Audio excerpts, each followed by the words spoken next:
Very popular in San Diego, but he went to London, England. He's been touring around there.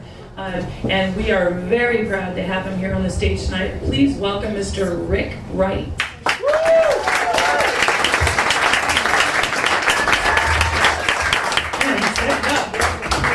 Oh, yeah, it's funny because you introduced Chris and then introduced me and then Chris walks up. So.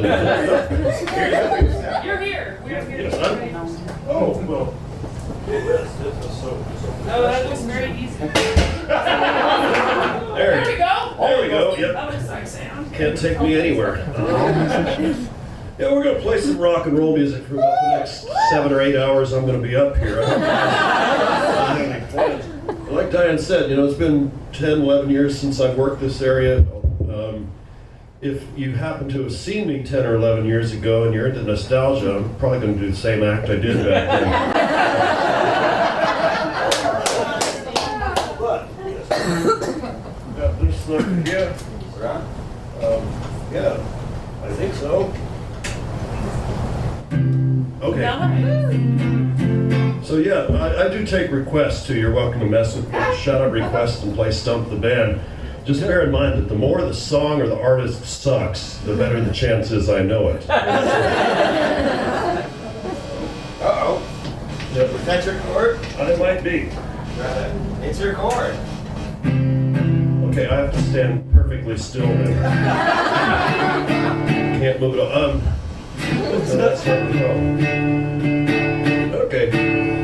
Well, the pressure's on now. I guess I gotta be that much funnier. We'll start with some U2. You guys like U2? Yeah. Yeah, we'll fix that. Yeah, here's a little U2 for you.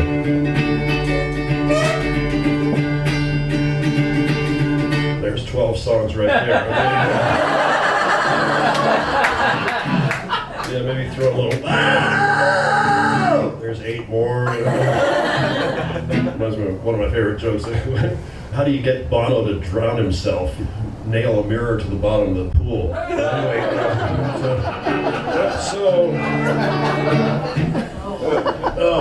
now here's some classic English rock. You might know this one.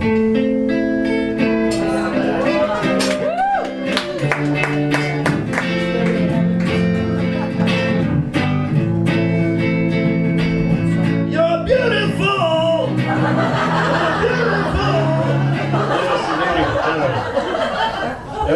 That was an English rocker named James Blunt who topped the American charts in 2006 with that particular song. And when he did that, that was the first English act in 9 years to top the American singles charts. It sounds hard to believe because, when I was a kid, every month there'd be an English act topping the charts. But there was a 9-year gap, and before that, the last song was Elton John's Candle in the Wind 97. Now, I hated that song no matter who it was about, okay? And the only reason Elton John sang at Lady Di's funeral was they needed a queen who cared, but that's another story.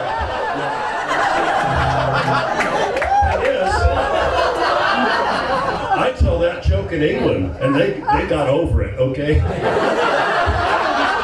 It has been 14 years, all right?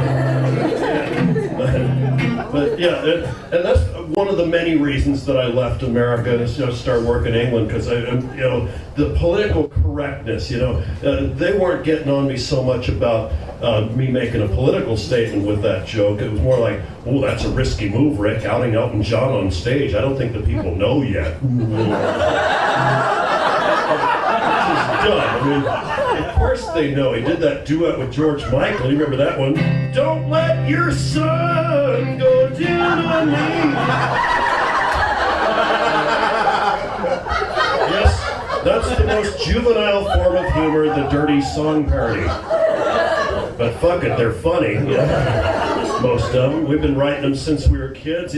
Buddy Holly. All this time I've been kissing her left hip because the right one's missing. Oh boy. Dumb stuff. Yes. Remember the one that I wrote as a teenager? I didn't know it was going to be so prophetic, but I was walking around singing that Michael Jackson song, A, B, C. I like children from 1, 2, 3. Just keep testing the waters, see what we get away with.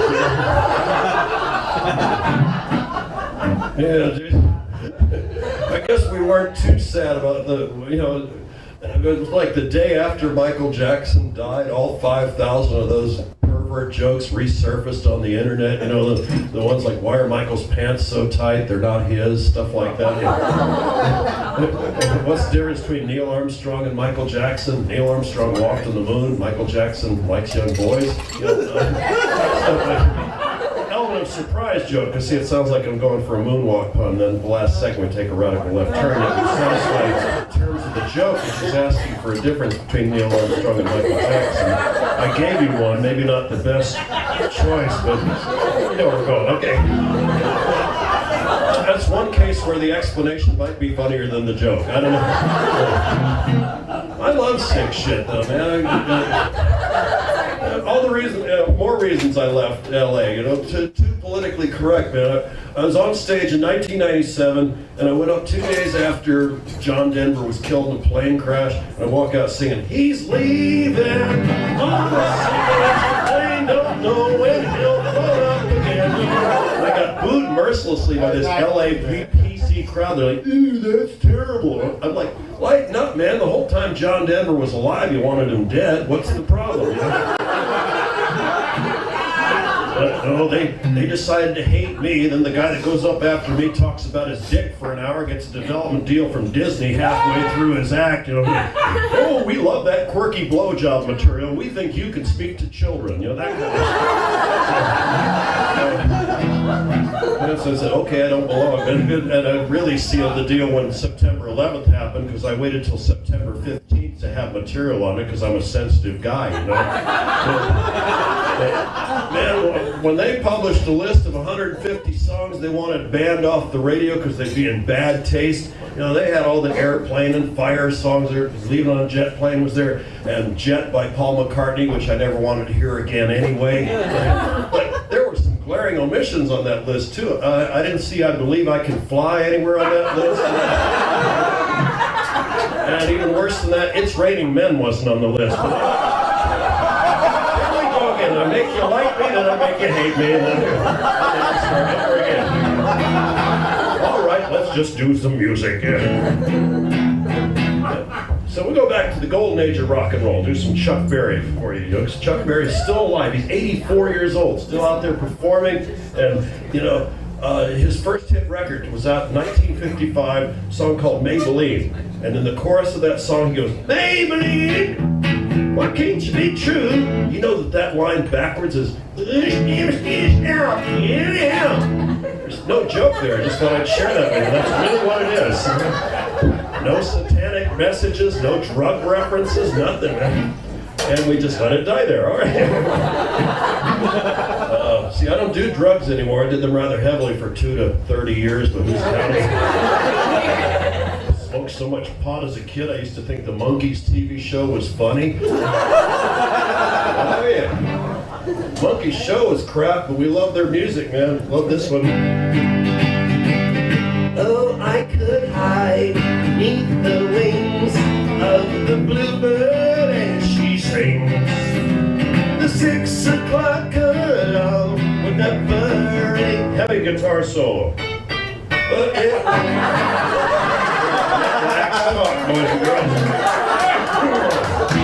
So anyway,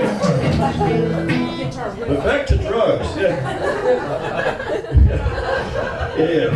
Oh, we'll talk about the Rolling Stones, because that's always good. You know, Keith Richards came out with his autobiography a few months ago, and you know, it's a great book because you know he remembers shit. You know, always good. You know, and I try to remember everything I did. You know, back then it's hard because I have trouble remembering what I did this morning. You know, but no, the Stones are great, man. They wheel Keith out on stage, you know, and tour, and he's counting down the song, you know, 1, 2, 3, 4. Okay, more drug references. And yeah, they just change the lyrics to fit their age, or do stuff like, "If you prop me up, if you prop me up, I won't fall down. But it's alright, eating that hash just be gas. Pleased to meet you. I forgot my name." It's not the possibilities there, huh?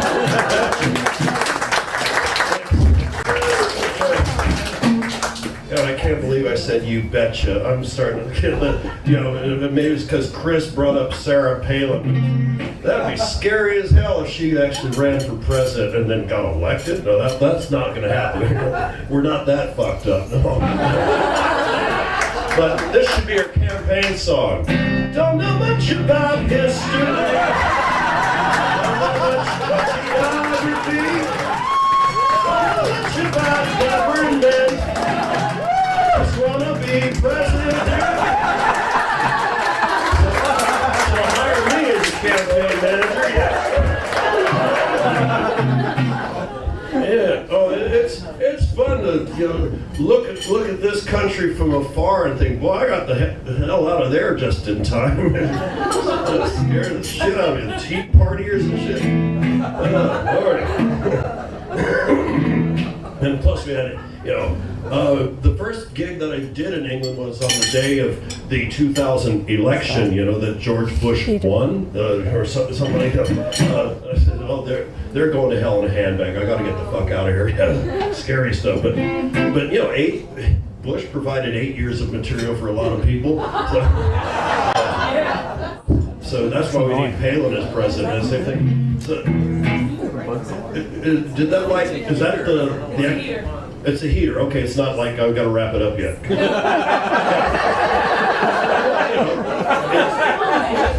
Yep. But now you screwed me up. I got to start over again. Okay. ABC. Oh yeah, that's right. No, that's right. I was doing old aging rockers. Yeah. Because I was doing the Stones, but there's plenty of others we can do that with, the Beach Boys. Round, round, get around, can't get around. I'm picking up heart palpitations. Yeah, Van Morrison, her name is G. L.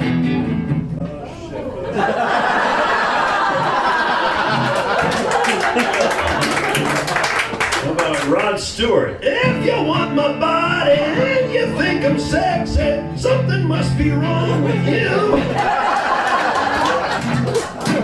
Yeah, Paul McCartney. It's an adventure singing with dentures when you're 64.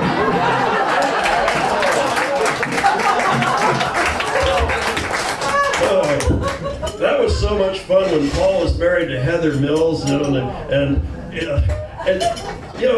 when he announced he was going to marry, and you hear the tabloids saying, well, Paul's children don't like her, and family don't. And that reminded me of my first. Well, I've been divorced 3 times, so I'm an authority on this, I think. But I just know if all of your friends and family don't like, if the only one among your friends and family that likes your intended spouse is you, then maybe you should start listening to your friends and family. And Paul didn't. It cost him like $25 million, which is a drop in the bucket. But that was my serious note. Let's get back to political shit. Actually, the TV show I love the most, and they're bringing it over to America this year. It's the show called X Factor. It's big in England. It's Simon Cowell produced. Simon Cowell, of course, is the what can you say? Jesus could turn water into wine. Simon Cowell turns shit into money. All right, so that's the point of reference. And the other joke is. What? Yeah, he was a judge on American Idol. Thank you for explaining it, so I didn't have to go there. And he's English, and the other joke is, what does Simon Cowell have in common with the last Harry Potter movie? Neither one's come out yet. But anyway, yeah, like he's really getting married. Yeah, okay. But X Factor's big over there. They're bringing it here. American Idol's huge. They got those Pop Idol shows all over the world. They got a Pop Idol show in the Middle East. Now, doesn't that sound like a good idea? You'd love to see the audition rounds of that show, man. Some kid walks in wearing a suspicious package. The judges go, "You're through the next round. Get out of here." But they love Pop Idol in the Middle East. People are all going, hey, we get to vote on something. All right, so anyway. So I've got about 2 minutes to kill before I do my finale here. Are there any artists that I've missed? Anything you want to see me mess around with? Bob Dylan. Well, okay, Bob Marley, Bob Dylan. We don't have much time, so I'll do them both together. Bob Dylan doing Bob Marley. No woman, no cry. No woman, no cry.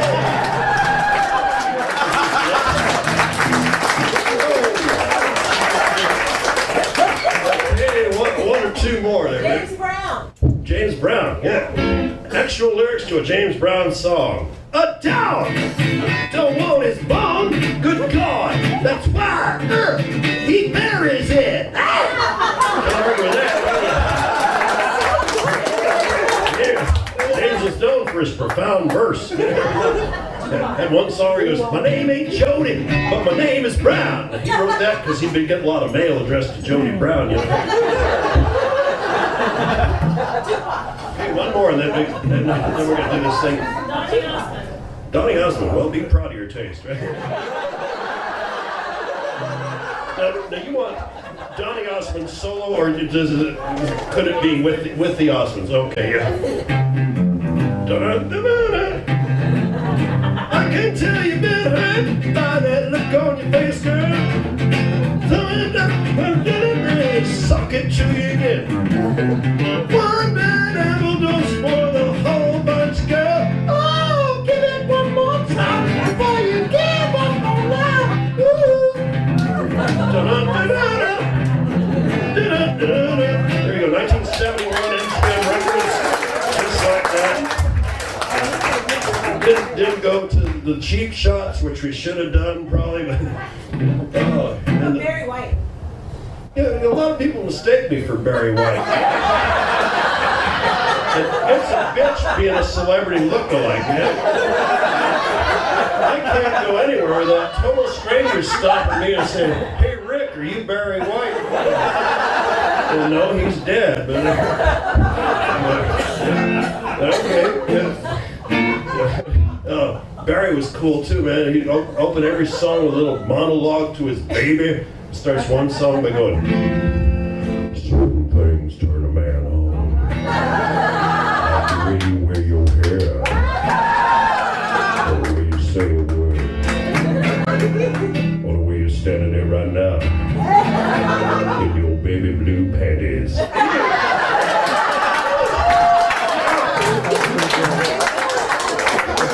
This guy just want to talk about baby blue panties, man. The setup could have been anything. We'll be going, yeah. It's the last of the ninth. The base is loaded. And you're standing there in your baby blue panties. Yeah. Well, I'm going to say something right now that just remind me of something unpopular in this area, but I'm a big baseball fan and a huge San Francisco Giants fan. Padres put a scare in their for the whole season. The one game I went to when I was in the States in May, and the Giants looked like shit. So it surprised me. They played the Padres, and it looked awful. But anyway, yes, I love baseball. That's one of the things I miss. I can't understand cricket to save my soul. They hit the ball and they score 6 runs. You know, the score is 216-9, and the team with 9 still has a chance to win. You know, how the fuck does that happen? And you know what they call football, you know, it's always fun too. Like the Beckhams came over here to promote football. Like I went to England to work on my suntan, okay? But anyway, I'm gonna close with some country music. Yeehaw! Yeah, make y'all want to get drunk on beer and punch out queers kind of music. You know? Absolutely. And my all-time favorite country singer, Johnny Cash. Johnny was brilliant, man. 50 years in the music business, hit maybe 7 notes right. It didn't matter, man. You listen to what he's singing, not how well he's singing it. There's plenty of singers that get away with that, man. You know, Willie Nelson, Neil Young, Bob Dylan, Lou Reed, Justin Bieber. You know. All the greats. But years ago, somebody told me if you take the melody to Johnny Cash's song Folsom Prison Blues, you can insert the lyrics to The Who's Pinball Wizard and it fits perfectly. I sense an air of skepticism within the room. Guess I better prove my point. Johnny Cash doing Pinball Wizard.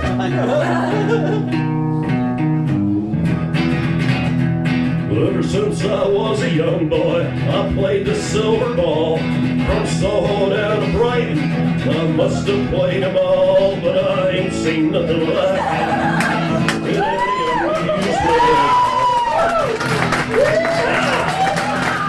Well, that deaf, dumb, and blind kid sure plays a mean pinball.